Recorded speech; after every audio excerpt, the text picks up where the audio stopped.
Today, the United States is the world's largest recipient of foreign direct investment. In 2009 alone, we received about $130 billion worth of foreign investment flows, more than any other country in the world. We know that a lot of this still comes primarily from industrialized countries, but our expectation is that with programs of the kind I mentioned, we will get more and more investment from emerging economies as well, and we think China will be one of those. We also think, for instance, that India will be a big provider of investment. Tata has already made an investment in this state, and we think there'll be more and more investment. So we're committed across the board to doing this. And let me just close on one last point, particularly focusing on what the State Department can do. Because one of the reasons I'm here is, first of all, to listen to what's on your mind and find out what concerns you have. I think this is extremely important for people in Washington to hear the kinds of concerns that businesses in Michigan and other parts of this country have about what we're doing, what we're doing right, what we're doing wrong, and useful suggestions. And there are a couple of programs that I think are particularly useful. One is that we are now in the process of encouraging our ambassadors to come back from their posts and go to different parts of this country and talk about their countries so that people in this area or other areas of the country can understand what's going on in various parts of the world, can have an understanding of how to navigate the regulatory procedures of individual countries. And by having ambassadors come back, speak to groups like this about their countries, they can give a better sense of how to do business in those countries and of the overall business opportunities there. The other is that American embassies around the world, and we have 110 embassies and consulates, that lack state foreign commercial services. Many of our embassies have representatives of the Department of Commerce who do a terrific job. There are a number of embassies that do not. So we're partnering with the Commerce Department in embassies where there are foreign commercial service officers.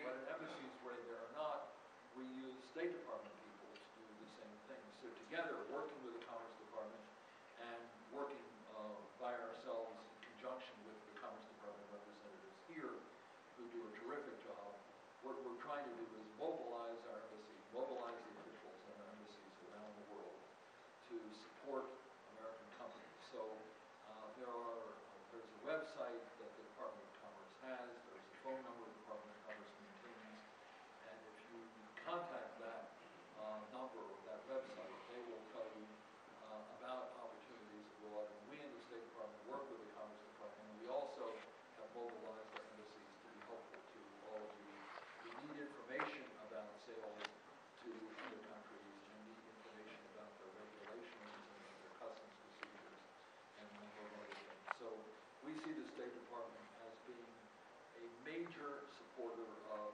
American exports and we hope a major asset to all of you who want to export to foreign markets. This is something that's very important to us, and it's important to us because we understand that we're going to find it very difficult to have robust growth in this country unless we're able to export more. And this means not just big companies, but small and medium-sized companies. And we know it's hard to export to certain markets. And we also know that other countries and other governments are assisting their companies to export.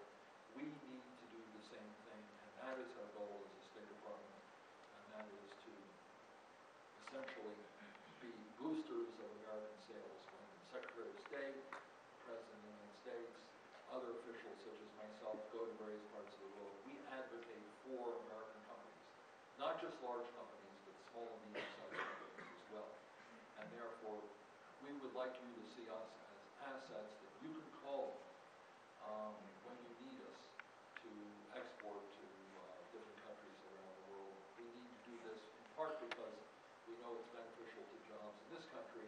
We also know that future growth in the United States depends increasingly on being able to tap the fastest growing markets around the world, the Chinas, the Indias, the Brazils, the South Koreas, and many other countries. So our aim is to be in a position to enthusiastically support your companies and what you're trying to do around the world.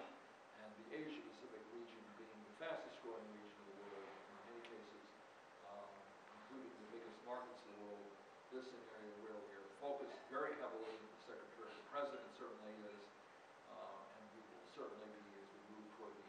summit. The Secretary of State is certainly a strong advocate when she goes around the world. And I just would end by urging all of you to see the State Department as an important resource for you, an important resource for helping you to expand or open up markets around the world. So with that, let me thank you for your attention and open the floor to any questions.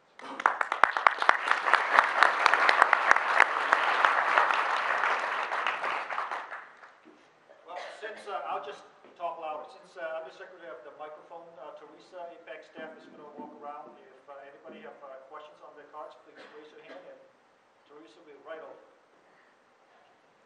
I know there are other speakers, so I don't want to take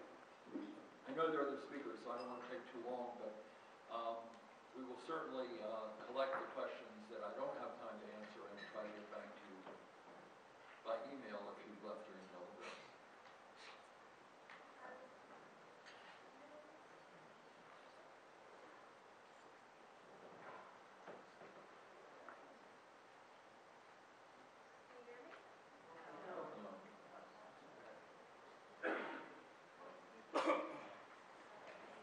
Why don't you come up here?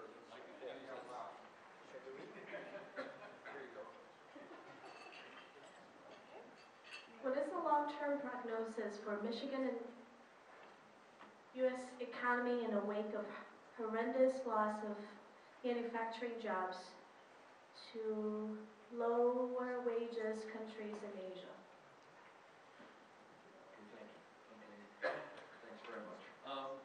I think this is a very legitimate question because there is a real large set of competitive pressures in the manufacturing area.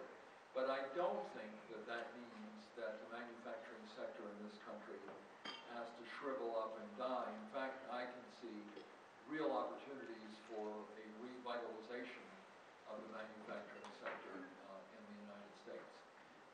And one of the important elements of this is to invest in new technologies. Education is important, worker training is important, developing new technology is important. Just as we were waiting to come to dinner, I talked to a gentleman who is going to be moving manufacturing capability from Korea to the United States, which will create a number of very high-quality manufacturing jobs.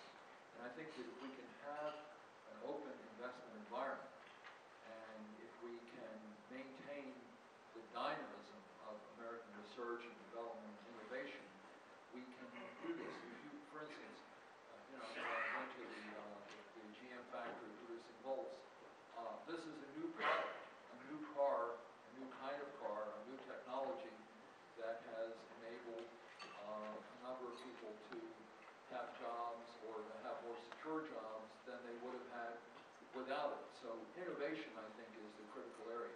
This does not mean that it's going to be easy. There is more and more pressure from more and more countries in the manufacturing sector, and the threat is going to be there. And whoever asked the question, I know understands this, but our hope is that with the kind of policies I mentioned, we will be able to at least provide support for the manufacturing sector in some new areas and some innovative areas. And this may not restore all the jobs that are lost, but we hope that over a period of time we'll be able to bring back or support a number of jobs that otherwise would have been lost, and also create a lot of new jobs in new areas using new technologies, producing new kinds of products. And this is our medium-term goal. Okay. I think we only got time for 2 more questions. I picked the 2 shorter ones. At least in question-wise. How will the U.S.-Korea Free Trade Agreement affect other FTA agreements in Asia-Pacific? Well, we have a few free trade agreements in the Asia-Pacific areas, as you may know already. But basically, what our goal is we hope that this agreement will be sent up very soon, and we hope that it will be passed very soon. The next wave of agreements in the region, we hope, will be the TPP agreements that I've talked about. So we would like to take what we consider a very high standard agreement with the Koreans and take some of the key elements from that and incorporate some of those elements in the broader TPP trade agreement that we're negotiating with a wider range of countries. This is our goal, but we think that if we can do this TPP, and it's going to take a lot of negotiating to get this 21st century kind of agreement that I mentioned, but if we do, we will have a more open market for American goods in a wide range of countries, including some other very fast-growing economies like Vietnam.